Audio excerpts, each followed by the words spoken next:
יש לומר, אווירה נפלאה. קצת חששנו, בכל זאת, שתי הקבוצות לא על האליפות. עכשיו כדור חופשי, לזכות מכבי תל אביב. לפינה רחוקה לקולאוטי. 5 שחקנים מחכים. תנועה טובה של קולאוטי. לברוח, נוגח, והכדור הזה הולך לרשת! 1-0 למכבי תל אביב! קולאוטי עושה את זה כבר בדקה השלישית, הוא מקפיץ את הצהובים ביציע קריית אשדוד 1-0, בינתיים גני עוד ממשיך בתוצאות. קטן מקבל, קטן. מצלמים את גני, הולך לשער, הכדור הזה בקורה! בסדר.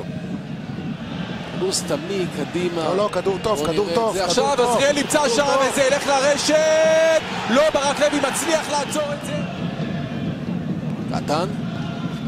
לשלוח את הכדור הזה לגדיר.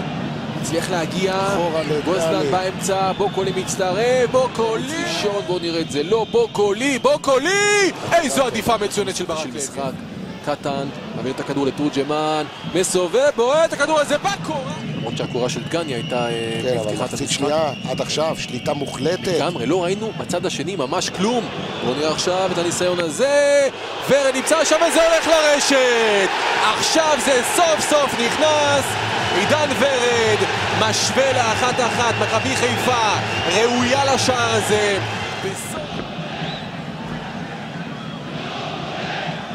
קטן מסובב את הכדור הזה וזה הולך לרשת!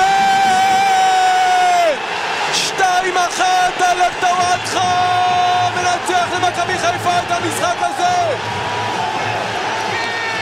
אנחנו בדקה ה-90, אלה תמונות שלא ראינו העונה בקריית אליעזר. 8,000 אוהדים של מכבי חיפה